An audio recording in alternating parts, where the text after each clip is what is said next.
Hi dears, എല്ലാവർക്കും നമസ്കാരം. പത്തനംമാറ്റ് സീരിയലിൻ്റെ അപ്കമിങ് വിശേഷത്തിലേക്ക് എല്ലാവർക്കും സ്വാഗതം കേട്ടോ. അങ്ങനെ നമ്മുടെ ദേവയാനി ആദർശനെ വിളിപ്പിക്കുക.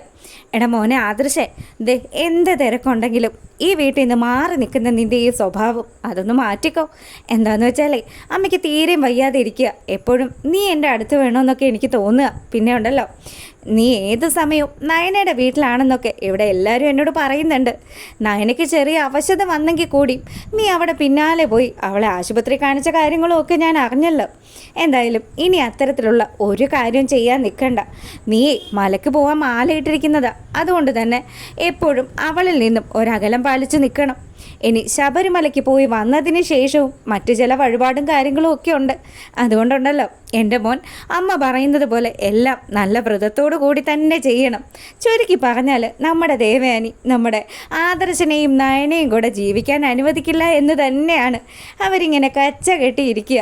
അപ്പം ആദർശാണെങ്കിലോ, എൻ്റെ അമ്മ എന്തിനിങ്ങനെ ആവശ്യമില്ലാത്ത വഴിപാടുകളൊക്കെ നേരുന്നത്?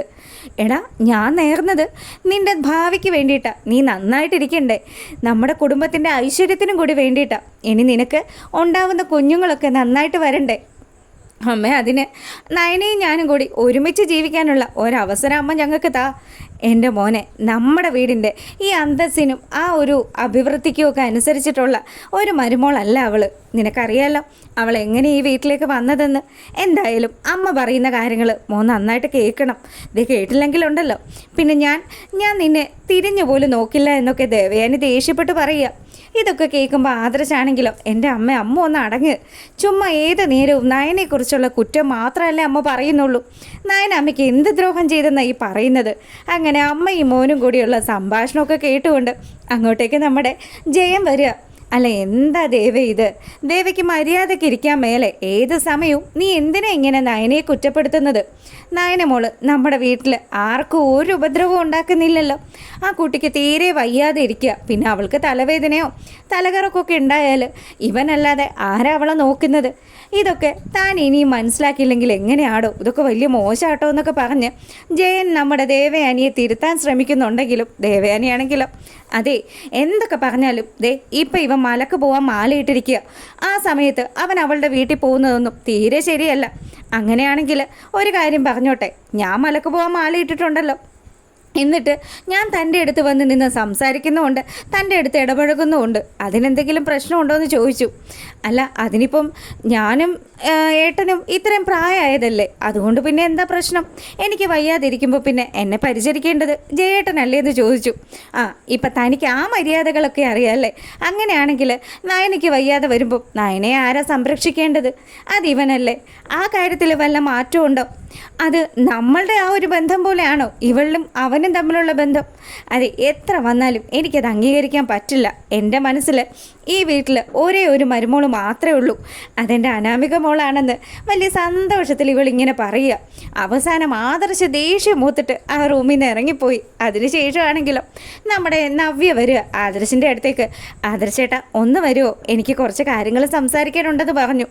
ആദർശും നവ്യയും കൂടി മാറി നിന്ന് സംസാരിക്കുന്നത് കാണുമ്പോൾ ശരിക്കും നമ്മുടെ അനാമിക ഒന്ന് ശ്രദ്ധിക്കുന്നുണ്ട്. ഇവർ തമ്മിൽ എന്താ ഇടപാട്? ഒരു കാലഘട്ടത്തിൽ ഇവരുടെ കല്യാണം വരെ ഉറപ്പിച്ചതായിരുന്നല്ലോ. ഇനി വീണ്ടും എന്തെങ്കിലുമൊക്കെ പൊടിതട്ടി എടുത്തോ? ആ രീതിയിലൊക്കെ അനാമിക ചിന്തിച്ച് കൂട്ടുക. ഈ സമയമാണെങ്കിൽ നമ്മുടെ നവ്യ പറഞ്ഞു, അതെ ആദർശേട്ടാ, ഞാൻ അവളെ വിളിച്ചായിരുന്നു. അവൾക്കിപ്പം ക്ഷീണമൊക്കെ കുറവുണ്ടെന്ന് പറഞ്ഞു. പിന്നെ എന്നാ അവളെ ഇനി ഇങ്ങോട്ട് കൂട്ടിക്കൊണ്ട് വരുന്നത്?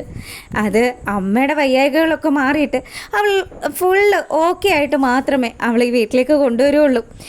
അങ്ങനെയാ ഏട്ടാ നല്ലത്. എന്തായാലും എനിക്ക് മറ്റൊരു കാര്യം കൂടി പറയാനുണ്ട്. എനിക്ക് പറയാനുള്ളത് അബിയെക്കുറിച്ചിട്ടാണ്. എന്താ അബിയെക്കുറിച്ചിട്ട് എന്താ ഇയാൾക്ക് പറയാനുള്ളതെന്ന് ആദർശ് നമ്മുടെ നവ്യയുടെ അടുത്ത് ചോദിച്ചു. ഈ സമയമാണെങ്കിൽ അതെ ഞാനൊരു വീഡിയോ കാണിക്കാം, അത് കണ്ടതിന് ശേഷം ആദർശേട്ടനൊന്ന് പറയാൻ പറഞ്ഞു. അങ്ങനെ അബി ഹോട്ടലിൽ പോയി ഫുഡ് കഴിച്ച കാര്യങ്ങൾ മുഴുവനും നമ്മുടെ നവ്യ വീഡിയോ എടുത്ത് വെച്ചല്ലോ. ഇതൊക്കെ ആദർശിനെ കാണിക്കുക. ആദർശാണെങ്കിൽ ഇതൊക്കെ കണ്ടു കഴിഞ്ഞപ്പോൾ തന്നെ ഇതെന്തൊക്കെയാ ഈ കാണുന്നത്? ഇവനല്ലേലും പണ്ടേ ഇങ്ങനെ തന്നെയാണ്. മുത്തശ്ശൻ എന്തെങ്കിലും ഒരു തീരുമാനം എടുക്കും, ഇവൻ മാത്രമേ അത് അനുസരിക്കാണ്ടിരിക്കും. പഠിക്കുകയുള്ളൂ. അതിൻ്റെതാണ് ഇപ്പം അവൻ നമ്മുടെ ജ്വല്ലറിയിൽ സ്റ്റാഫായിട്ട് മാത്രം ഒതുങ്ങിക്കൂടേണ്ടി വന്നത്. എന്നെ പിടിച്ച് MD ആക്കിയപ്പം അവന് വെറും ഒരു സാലറി മാത്രം നൽകി മുത്തശ്ശൻ നിർത്തിയിരിക്കുന്നതേ ഇവൻ്റെ ഈ ഉടായ്പ സ്വഭാവം കൊണ്ട് തന്നെയാണ്. അത് മാത്രമല്ല ആദർശേട്ടാ, മറ്റൊരു കാര്യം കൂടി എനിക്ക് സംസാരിക്കാനുണ്ട്. എന്താ നവ്യ, മറ്റെന്തെങ്കിലും പ്രശ്നമുണ്ടോ?